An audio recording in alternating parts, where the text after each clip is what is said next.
Every night for the past 6 months, I poured my soul into messages sent to my ex-boyfriend's old phone number, the only way I knew to process the pain of hiding who I was.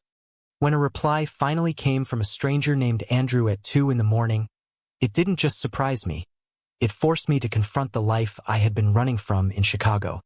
The apartment felt smaller than usual that night, the kind of cramped studio in Lincoln Park where the city lights filtered through half-drawn blinds and reminded me I was never truly alone. My name is Nathan, 32, graphic designer by day, and a man who had spent the last decade pretending the part of himself that loved other men didn't exist outside of quiet moments like this. Ryan, my first real love, had left 2 years ago without much explanation, just a note saying he couldn't keep living in the shadows anymore. He changed his number, moved to the West Coast, and left me with the ghost of what we had. So I kept the old number in my contacts, not to reach him because I knew it was disconnected, but to talk to the void. Every midnight, I'd type out the day's wait. The awkward client meetings where I smiled through jokes that cut too close. The phone calls from my parents in rural Indiana asking when I'd settle down with a nice girl. The way my chest tightened every time I passed a couple holding hands on the L train. It was therapy without the cost, a confession booth made of pixels and silence. That particular night, the words came heavier. Another day pretending I'm someone I'm not. Mom called again, hinting about grandkids. I wish I could just tell them the truth. But what if it breaks everything like it almost did with you? I hit send, expecting nothing, the same as always. The phone stayed dark. I rolled over, trying to sleep, but the buzz came 20 minutes later, sharp and insistent. Unknown number. My heart jumped before I even read it. Hey, this is Andrew. I've had this number for a few months now. Your messages keep coming through.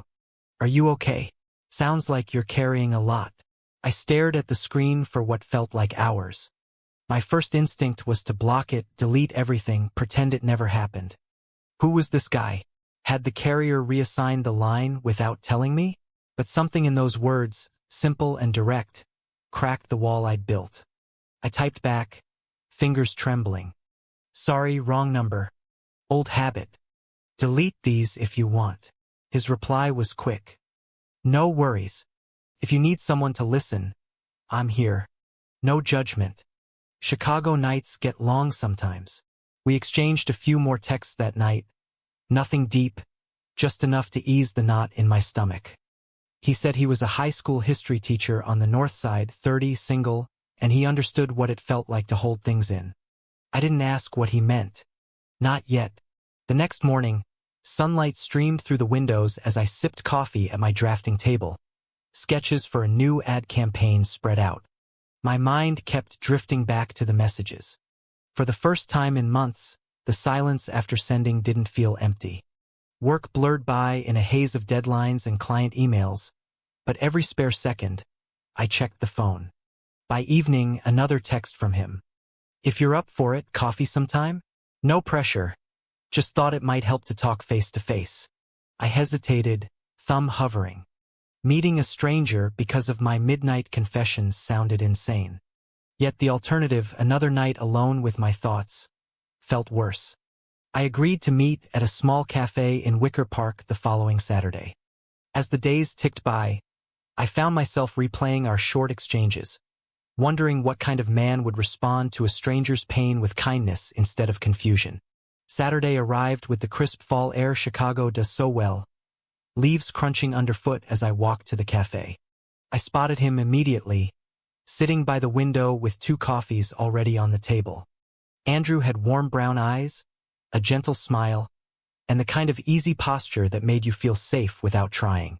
We shook hands, and the conversation flowed easier than I expected. He listened as I danced around the edges of my story, never pushing. By the end of the hour, I realized I hadn't felt this scene in years. You don't have to explain everything at once, he said as we parted. But if you ever want to send those messages to a real person instead of thin air, I'm game. That night, back in my apartment, I didn't text the old number. I texted him instead. And for the first time, the reply came from someone who understood. The weeks that followed blurred into a rhythm I hadn't known I needed. Texts turned into calls, calls into longer walks along the lakefront. Andrew shared pieces of his own life, growing up in a strict household where questions about who he liked were shut down fast. He had come out in college, lost a few friends along the way, but found a quiet strength in teaching kids to think for themselves. I admired that. My own coming out had been a half-truth to myself, buried under layers of fear. My parents back in Indiana still sent birthday cards with Bible verses, never suspecting their only son was living a double life. Work friends knew me as the reliable single guy who dodged questions about dating. Andrew never made me feel small for it. He just listened, offered perspective, and slowly, the weight on my chest started to lift. One evening, as we sat on a bench watching the sunset paint the skyline orange, he turned to me. "Nathan, whatever you're carrying, you don't have to do it alone anymore." His hand brushed mine, brief and intentional. I didn't pull away. For the first time, the future didn't feel like something I had to face by myself. The first real test came when Andrew suggested we grab dinner at a quiet Italian place near his apartment in Andersonville. I agreed, but the nerves hit me hard on the train ride over. What if this was more than friendship? What if I was reading too much into the way his eyes lingered or the way he remembered small details from my texts? Dinner was easy at first, pasta and stories about his students, the funny way one kid had mixed up the dates of the Civil War. But then he asked the question I'd been dodging. "You mentioned your family in those messages. Do they know about you?" I set my fork down, the restaurant noise fading into the background. "No," I admitted, voice low. "They think I'm just focused on my career." Telling them would shatter everything. "My dad still talks about the grandkids he wants, like it's a given." Andrew nodded. No pity in his eyes, just understanding. "I get it. My parents took years to come around, and even now it's careful conversations. But holding it in forever? That costs more than you think." We walked back to his place after, the city lights reflecting off wet pavement from an earlier drizzle. He invited me in for coffee, nothing more, and we ended up on his couch talking until the early hours. That night I opened up about Ryan, the way our relationship had felt like a secret I was ashamed of, how his leaving had left me questioning if I deserved anything real. Andrew shared his own scars, a relationship that ended because his partner couldn't handle the subtle judgments at family gatherings. For the first time, I felt like my story wasn't a burden. When I left at dawn, the air between us had shifted, charged with possibility but still gentle. The texts that followed were different now, less confession, more connection.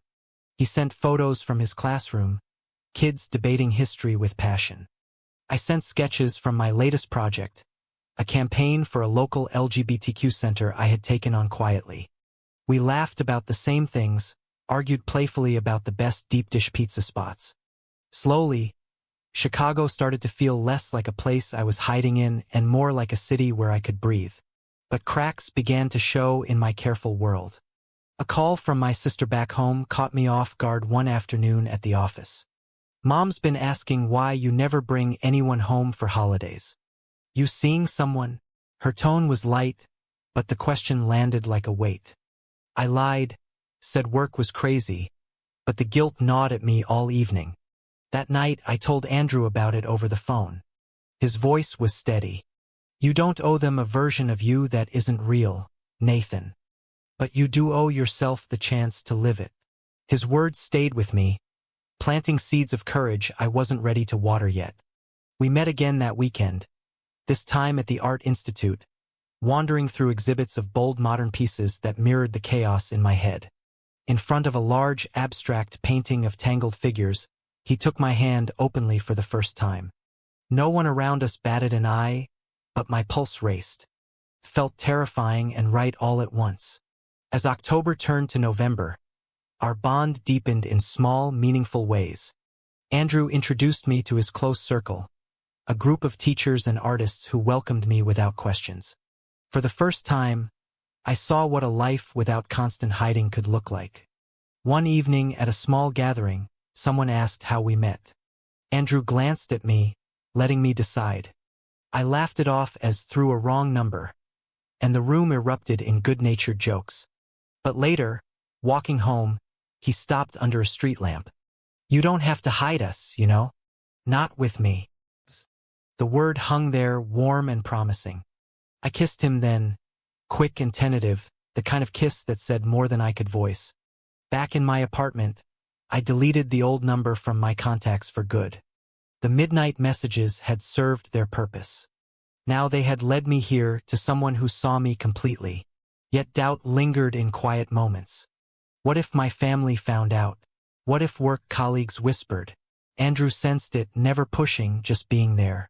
Growth isn't a straight line, he reminded me one night over takeout. It's okay to take it slow. His patience became the anchor I didn't know I needed. As the holidays approached, invitations to his family's small Thanksgiving gathering came up, and for the first time I considered saying yes.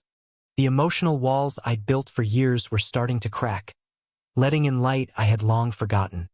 Thanksgiving at Andrew's parents' house in Evanston was warmer than I expected. His mom hugged me like I'd been around forever, and his dad asked about my design work with genuine interest. No one pried about labels or futures. It was the kind of normal I had only imagined.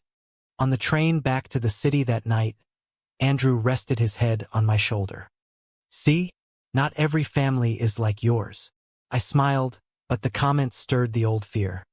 My own parents had invited me home for Christmas, and the thought of facing them alone, carrying this new happiness, twisted my stomach. I told Andrew about it later, and he offered to come if I wanted support. "No pressure," he said. "But you don't have to do the hard parts solo anymore." Work picked up with year-end projects, and I threw myself into them to avoid thinking too much. A new colleague, Mark, started joining me for lunches. He was friendly, quick with jokes, and seemed to get the creative pressures. One day, over sandwiches, he mentioned seeing me with Andrew at a cafe. "Cute guy," he said casually. My blood ran cold. I brushed it off, but the seed of worry was planted. That evening, Andrew and I met for a run along the lake, the cold air clearing my head. We talked about future plans, maybe a weekend trip up north. His optimism was contagious, and for a few hours the world felt possible. But when I got home, a voicemail from my mother waited. "Nathan, honey, your sister says you've been distant. Is everything okay? We miss you." The guilt crashed in waves. I called Andrew, voice shaky, and he talked me through it until I could breathe again. The misunderstanding hit a week later. Mark cornered me in the break room. "Look, man, I saw you two holding hands. No big deal to me, but if the bosses find out, you know how conservative some clients are." His tone was meant to be protective, but it felt like a warning laced with something else. I snapped back, denying it too forcefully, and the conversation ended awkwardly. That night, I told Andrew everything. He listened, then said, "You can't control what others think, but you can control how you respond. Maybe it's time to stop hiding at work too." His words made sense, but fear won out. I pulled back slightly, canceling a dinner, needing space to sort my head. Andrew gave it without complaint, but I could feel the distance growing in our texts. Christmas break loomed, and I decided to go home alone. The drive to Indiana was filled with second-guessing. At the family dinner table, surrounded by cousins and the smell of ham, the questions came fast. "Any special someone?"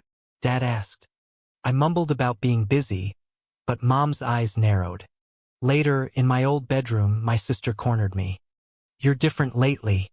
Happier but guarded. What's going on?" I almost told her. The words were there, but they stuck. Instead, I changed the subject. The visit ended with hugs and promises to call more, but inside, the conflict raged. Back in Chicago, Andrew met me at the station. One look at my face, and he pulled me into a hug right there on the platform. "Whatever happened, we'll figure it out together." In that moment, the pull toward honesty grew stronger than the fear. But the new year brought fresh tension. A work project required me to attend a client dinner with Mark, and his comments turned pointed. "You seem distracted. Everything good with that friend of yours?" The implication hung heavy. I confronted him later, and he admitted he'd mentioned something to a supervisor in passing. Just looking out for you. Betrayal stung deep. I called Andrew voice-breaking. I think it's starting to unravel. He came over immediately, and we sat on the couch as snow fell outside. His presence grounded me, but the internal storm was building. For the first time, I wondered if loving openly was worth the risk of losing everything else. The client dinner fallout came faster than expected. My supervisor pulled me aside the next Monday, voice neutral but eyes sharp. Nathan, there's talk about your personal life affecting team dynamics. We value diversity, but some clients are traditional. Let's keep things professional. The words were vague enough to deny, but clear in meaning. I nodded, throat tight, and spent the rest of the day staring at my screen, sketches blurring. Andrew listened that evening over the phone, his calm voice a lifeline. This is their problem, not yours. But if you want to fight it, I'm behind you. His support meant everything, yet doubt crept in. Was I ready to be the one who rocked the boat? Family pressure mounted when my parents announced a surprise visit to Chicago for my birthday in February. I panicked, cleaning the apartment of any trace of Andrew, hiding photos, deleting texts. He noticed the distance during our next walk. You're pulling away again. Talk to me. I confessed about the visit, the fear of them finding out. His face showed hurt for the first time.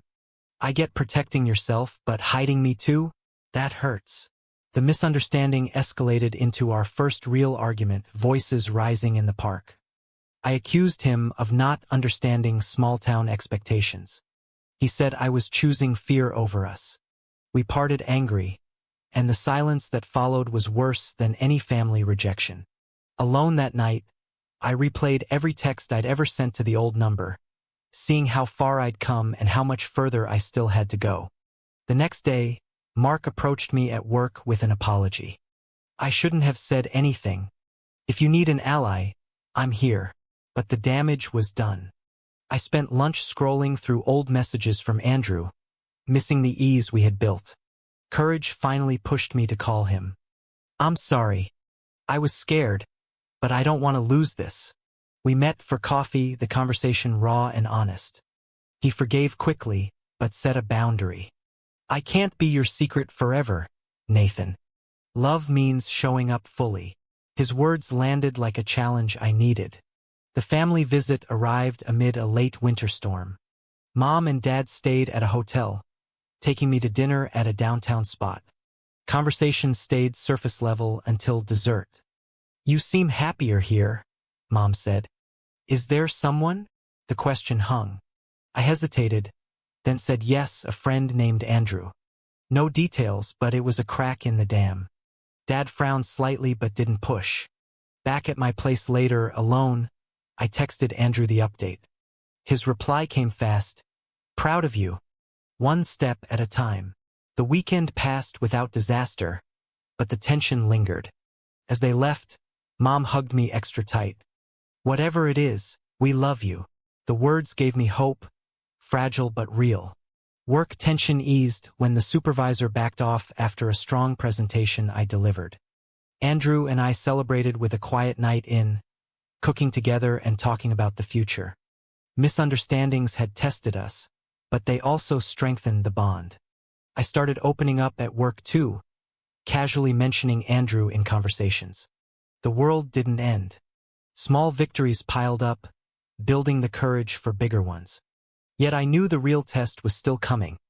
A family wedding in Indiana where secrets would be harder to keep. The wedding invitation arrived in March, my cousin's big day back home. Andrew offered to go as my +1, no pressure. After weeks of building confidence, I agreed. The drive down was filled with laughter and planning, but as we crossed into Indiana, my anxiety spiked. What if they figure it out? I asked. He squeezed my hand. Then we face it together. The ceremony was beautiful, but the reception turned into the storm I feared. An old high school friend, drunk and loud, spotted us dancing close. Nathan? With a guy? No way, your folks know. The words carried across the room. Heads turned. My parents' faces went pale. The confrontation happened in the parking lot after. Dad's voice was low, angry. "Is this why you've been distant? All these years?" Mom cried, asking if it was a phase. I stood there, Andrew beside me, and for the first time said it out loud. "Yes, I'm gay. Andrew is my partner. This is who I am." The words hung heavy. Dad turned away. Mom begged me to think of the family. We left early, the drive back to Chicago silent at first. Andrew held my hand the whole way. "You did it. I'm so proud." But the pain was raw. Back home, messages from relatives flooded in, some supportive, most confused or worse. My sister called, torn between loyalty and shock. The betrayal from my own blood cut deepest, echoing the old texts I'd sent to a dead number. Work offered no escape. The rumor mill had reached HR after Mark's earlier slip, and a formal meeting followed. "We support you," they said. But the subtle shift in assignments told another story. Andrew faced his own pressure when a parent complained about lifestyle influences at school. He stood firm, but the stress showed. One night, after a particularly hard day, he admitted, "Maybe I need space to figure my side." The suggestion felt like another loss. I panicked, accusing him of giving up. Our argument escalated, words sharp with exhaustion. He left, saying he needed time. Alone, the old doubts returned. Had I ruined everything by pushing too far? Days blurred into isolation. I stopped answering calls, buried myself in work. Then a text from Andrew. "I miss us. Let's talk." We met at our cafe, the place where it all started. Tears came as I apologized for pulling him into my chaos. He shared his fears too, the sacrifice of his stability for our relationship. In that moment, we chose each other again, deciding to face the consequences side by side. The family silence continued, but small gestures, like a card from my sister, hinted at bridges not fully burned. The climax of the pain had passed, leaving room for healing. Andrew's steady presence reminded me why the fight mattered. Spring brought renewal in ways I hadn't imagined. Andrew and I took a short trip to Michigan, walking beaches and talking through the wreckage. "We survived the worst," he said one evening by the water. "Now we build something real." I nodded, feeling the truth of it. Back in Chicago, I made changes. I came out fully at work in a team meeting, sharing just enough to own my truth. The response was mixed, but support came from unexpected places, including Mark, who apologized again. Projects flowed easier once the secrecy lifted. At home, I started therapy, unpacking years of internalized shame the old midnight texts had only scratched. Family healing was slower. A letter from Mom arrived in May, hesitant but loving. "We don't understand everything, but you're our son." Dad followed with a call, awkward but genuine. "Come home when you're ready. Bring Andrew if you want." The invitation wasn't perfect, but it was a start. Andrew and I visited in June, the conversation stilted at first, then warming with shared stories. No one was fully comfortable yet, but no one walked away either. The sacrifice had been worth it. My growth showed in small decisions. Advocating for LGBTQ projects at work, supporting Andrew through his school's challenges, choosing honesty over ease every day. By summer, our relationship felt solid, built on the foundation of those first unexpected replies. We moved in together in a brighter apartment overlooking the lake, symbols of the life we were creating. Friends gathered for housewarmings, laughter filling spaces that once held only silence. The internal crisis that started with messages to nowhere had led to a man who knew his worth. Andrew's patience and my choices had rewritten the story. One evening on our balcony, watching the city lights, he turned to me. "Remember when those texts were all you had?" I smiled. "Now I have everything." The journey wasn't over, but the path ahead felt open. Through every misunderstanding, betrayal, and moment of doubt, we had chosen growth over fear. The man who once hid in shadows now stood in light, grateful for the reply that changed it all. True or false? The greatest loves are often born from the most unexpected replies.